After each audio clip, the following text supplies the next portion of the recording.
Hello and welcome to GamingBolt. Today we will cover some of the biggest news of the week. Let's begin with a report on AMD and how they're helping Sony and Microsoft. It looks like AMD has been building upon their key partnerships in the gaming industry, and this includes their partnership with both Microsoft and Sony.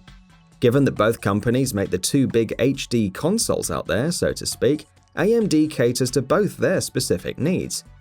In an interview with CNBC, AMD CEO Dr. Lisa Su discussed the company's key partnerships. Regarding their partnerships with Microsoft and Sony, Su stated, "We very much appreciate our partnerships with all of our key customers.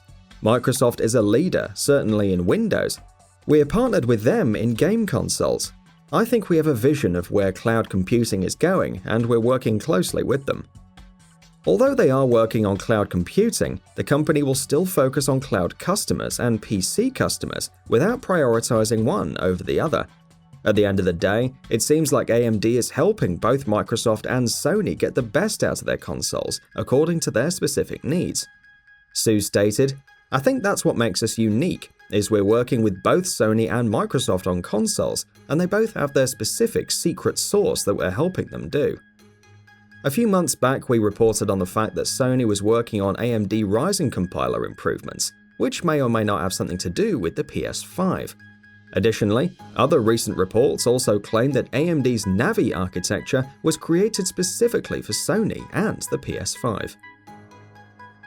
Kojima Productions confirmed not too long ago that Hideo Kojima will be bringing Death Stranding to the Tokyo Game Show for a stage presentation, along with the game's Japanese voice cast.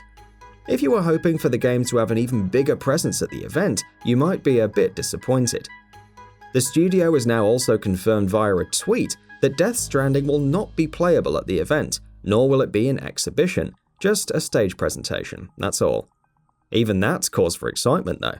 A new trailer for a game made by Hideo Kojima and his team is never not a good thing, and if we get more info out of it, which we most likely will, that should be enough to keep us satisfied, for now at least. Beyond that, there's also speculation that Death Stranding might have a presence at this year's The Game Awards, so we can expect plenty of info on the game in the coming months regardless. The Tokyo Game Show kicks off on September 20th and ends on September the 23rd. Stay tuned to GamingBolt for all the live coverage. Bethesda has a lot of huge games in the works, so it would be natural to wonder whether we'll be seeing more from franchises like Wolfenstein and Dishonored. While Wolfenstein seems to be taking a break from its numbered entries in the upcoming Young Blood, the Dishonored franchise reportedly seems to be resting. Speaking to Metro, Bethesda's Vice President of PR and Marketing Pete Hines discussed the possibilities regarding the futures for these series.